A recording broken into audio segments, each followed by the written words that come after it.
कि 2 दिन में तुम इस्लाम छोड़कर वापस आ जाओगे, तुमसे नहीं होने वाला, क्योंकि तुम बिस्मिल्लाहिर्रहमानिर्रहीम। जी हाजरीन और नाजरीन, वैसे तो हिंदू मुसलमानों से मुतासिर होकर इस्लाम कबूल करते ही हैं। इसी तरह एक हिंदू ने इस्लाम कबूल किया और उसने कहा कि मेरे बाप ने मुझे चैलेंज किया है कि तुम वापस अपने मजहब में आओगे, मतलब हिंदू के मजहब में आओगे। और किस तरीके से इन्होंने अपने पापा का चैलेंज एक्सेप्ट किया। राजा वाली जिंदगी मैंने जी है, मैंने कभी गरीबी नहीं देखी। अब मैंने भी जिद ठान ली थी, मैं भी अब बाहर रहूंगा। अल्लाह ने मेरे अंदर इतना सब्र पैदा किया दोस्तों, इतना सब्र। सब्र मतलब बहुत से लोग गलत फहमी ले लेंगे कि माँ बाप से दूर होने का। नहीं, दिन इस्लाम को लेकर जो जज्बा मेरे अंदर जगा दोस्तों, आप मानोगे नहीं, यकीन करो चाहे ना करो। आज मुझे 8 से 10 साल हो रहे हैं घर छोड़े, लेकिन मेरे डैडी भी मुझे मान गए कि रूहानी फायदे के अलावा जिस्मानी फायदे भी है, बहुत से मेडिकल बेनिफिट्स है, मेडिकल फायदे भी है। आज की साइंस कहती है कि जब सलाह के दौरान हम रुकू में जाते हैं, जब झुकते हैं रुकू में, तो हमारे जिस्म के ऊपरी हिस्से में खून ज्यादा जाता है, इससे रिलैक्सेशन है, बदन को आराम मिलता है, स्पाइन सफल होती है, और जो नर्व्स है स्पाइन के, वो नर्व्स में नरिशमेंट होता है खून ज्यादा जाने की वजह से। ये जो रुकू की पोजीशन है, आज साइंस कहती है ये फ्लैटनिंग्स के लिए भी अच्छा है। जब रुकू से आप फिर से ऊपर आते हैं अर्रफू पोजीशन में, तो खून जो जिस्म के ऊपरी हिस्से में जा चुका है वापस से अपनी जगह आ जाता है और बदन में रिलैक्सेशन होता है, आराम मिलता है।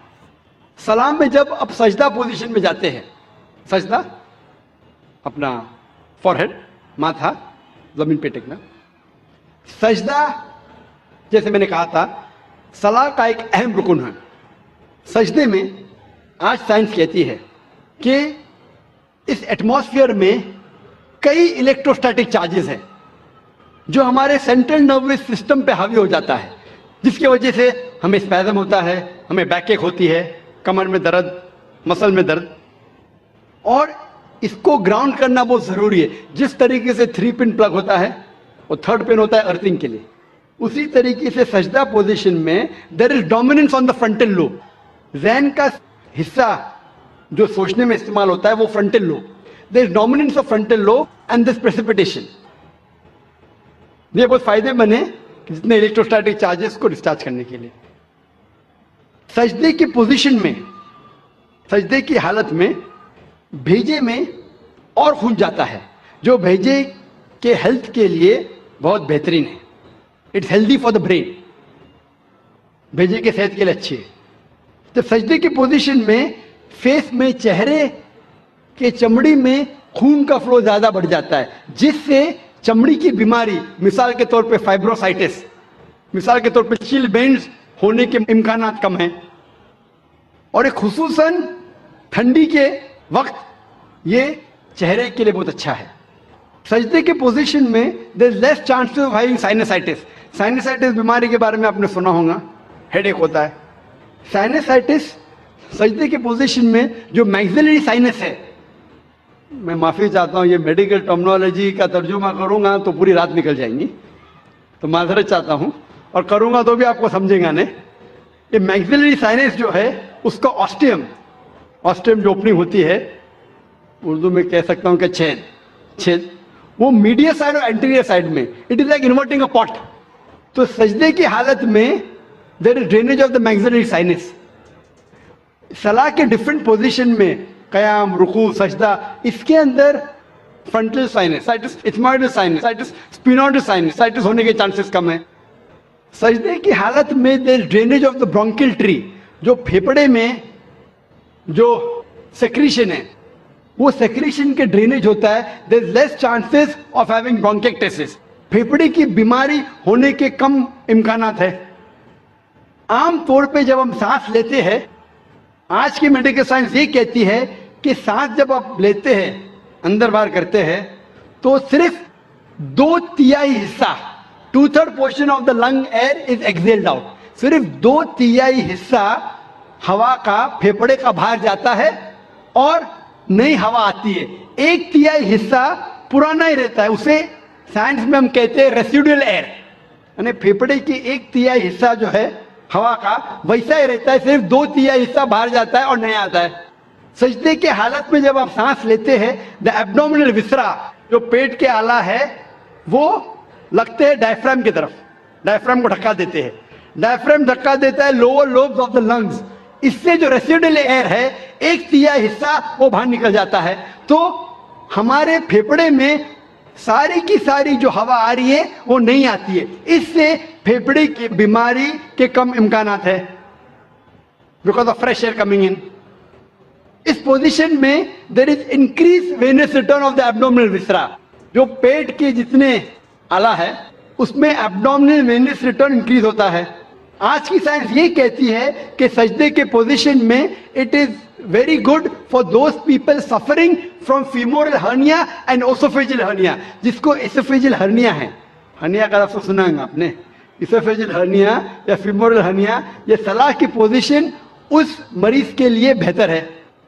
आज की साइंस ये कहती है कि जो शख्स हेमोराइड के बीमारी है, जिस शख्स को पाइल्स है, सलाह की पोजीशन उसके लिए बहुत अच्छी है, सजदा की पोजीशन। आज की साइंस ये कहती है कि सजदा के पोजीशन में आप जब घुटने टेकते हैं जमीन पे, तो सोलियस मसल जो पैर के मसल है, उसमें मेडिकल टर्मिनोलॉजी में कहते हैं सोलियस मसल। सोलियस मसल आज साइंस कहता है वो पेरिफेरल हार्ट है। पेरिफेरल हार्ट मतलब उन जिस्म के हिस्सों में जो दूर के हिस्से में वहां खून को फैलाता है। तो इस पोजीशन में खून जो जिस्म के दूर के हिस्से है वहां भी पहुंच जाता है। जब ये सजदे के पोजीशन में हम घुटने टेक रहे, तो यहाँ there is pressure on the knees and the muscles, it is good for the back ache. और हम जब फिर से जलसे की पोजीशन में आते हैं, सजदे से उठते हैं, तो खून वापस अपनी जगह पे आता है, बदन का हिस्सा रिलैक्स होता है, हमें आराम मिलता है। और इसके बाद जब हम उठते हैं क़याम पोजीशन में, हमारा वजन होता है बॉल ऑफ द फीट पे, पैर के आगे के हिस्से से उठते हैं।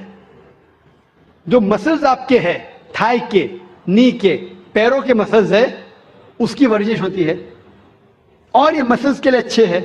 जी मेरे प्यारे प्यारे हाजरीन और नाजरीन, आपने वीडियो मुलाहिजा की। वीडियो में हिंदू को दिखाया जा रहा है जो कि ये बयान दे रहा है कि मैंने इस्लाम कबूल किया मुसलमानों से मुतासिर होकर, और मेरे वालिद ने कहा कि तुम वापस आओगे अपने हिंदू मज़हब की तरफ, क्योंकि इस्लाम कबूल करने का कोई फ़ायदा नहीं है। उसने कहा कि मैंने इस्लाम कबूल किया, मुझे इसमें बहुत सारे फ़वाइद मिले, मुझे सुकून मिलने लगा। उसने कहा कि इस्लाम बहुत अच्छा है। और डॉक्टर जाकिर नाइक ने भी इसी बारे में कहा, इस्लाम के बारे में उन्होंने बताया, और इस्लाम के काफ़ी मतलब उन्होंने काफ़ी ज़्यादा इस्लाम के बारे में बात की, और नमाज के बारे में उन्होंने बताया, नमाज के फ़वाइद बताए उन्होंने। तो जी हाजरीन और नाजरीन, कैसी लगी आज की वीडियो आपको? उम्मीद करती हूँ कि आज की वीडियो आपको बहुत ज़्यादा पसंद आई होगी। अच्छी लगी है तो इसको ज़्यादा से ज़्यादा शेयर कीजिए, सब्सक्राइब कीजिए। मिलते हैं अगली अच्छी सी वीडियो में, तब तक के लिए जज़ाकल्लाहु खैर। ओके, अल्लाह हाफिज़।